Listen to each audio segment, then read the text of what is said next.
halogen, the shared pair of electron is attracted more towards the halogen, due to which the electron density of halogen increases as compared to carbon, and the halogen becomes nucleophilic center and carbon becomes electrophilic center. ठीक है, और इस वजह से जो majority of reaction halogens में, alkyl halides में आपको देखने को मिलेंगे, वो मिलेंगे न्यूक्लियोफिलिक सबस्टिट्यूशन टाइप के।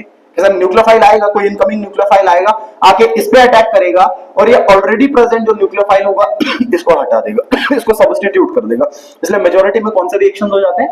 Nucleophilic substitution reactions. ठीक है जी। अच्छा, जो कार्बन और हेलोजन है, मुझे बता दीजिए ये कार्बन और हेलोजन क्या हो सकता है? सर हो सकता है ये कार्बन फ्लोरीन हो सकता है कार्बन क्लोरीन हो सकता है कार्बन ब्रोमीन और हो सकता है कार्बन आयोडीन हो। ठीक है, कुछ इस तरीके से बॉन्ड्स हो सकते हैं। अच्छा, अगर मैं इन तीनों तरह के CX बॉन्ड्स की बात कर लूं तो आप ये देखोगे कि जो कार्बन और फ्लोरीन का बॉन्ड होगा, इसका बॉन्ड स्ट्रेंथ सबसे ज्यादा होगा एज कंपेयर टू बाकी वालों के। सर ऐसा क्यों?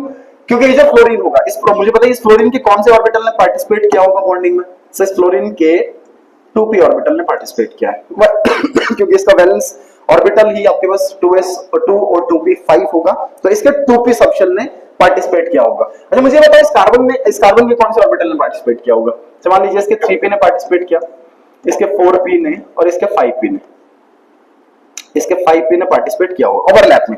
ये जब भी कोवेलेंट बॉन्ड बनेगा ओवरलैप होगा, तो इसका 2p, इसका 3p, इसका 4p और इसका 5p यूज हुआ है। अब मुझे बताओ कार्बन का कौन सा यूज हुआ है?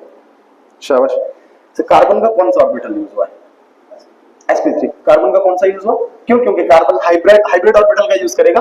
सो कार्बन का जो ऑर्बिटल यूज हुआ है दैट इज sp3। यहां पे भी sp3, यहां पे भी sp3 और यहां पे भी sp3। अच्छा, कार्बन के जो हाइब्रिड ऑर्बिटल्स बॉन्डिंग में पार्टिसिपेट कर रहे हैं वो तो सेम है, लेकिन आप देख पा रहे हो कि सर जो हेलोजन आपके पास है उनके जो ऑर्बिटल बॉन्डिंग में पार्टिसिपेट कर रहे हैं वो डिफर कर रहे हैं, जिनमें से सबसे छोटे साइज का कौन सा आपको देखने को मिलेगा? 2p।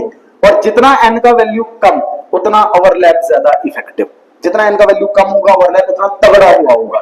इसका मतलब ये हुआ सर कार्बन और फ्लोरीन का जो बॉन्ड होगा वो सबसे स्ट्रॉन्गर होगा और कार्बन और आयोडीन का बॉन्ड सबसे वीक होगा। सो अगर मैं यहां से यहां की तरफ आऊं तो ओवरलैप का इफेक्टिवनेस घटेगा, यहां से यहां आने पे इफेक्टिवनेस ऑफ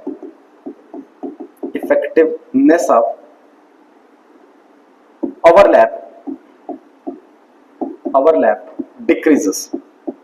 ठीक है, अगर ओवरलैप का इफेक्टिवनेस घटेगा इसका मतलब होगा कि बॉन्ड स्ट्रेंथ भी घटेगा। तो सबसे ज्यादा बॉन्ड स्ट्रेंथ किसका होगा? इस वाले की। तो मैं इस तरीके से लिख लेता हूं that bond strength decreases. CF से CI आने तक बॉन्ड स्ट्रेंथ घट जाएगा और सबसे ज्यादा बॉन्ड स्ट्रेंथ किसका देखने को मिलेगा?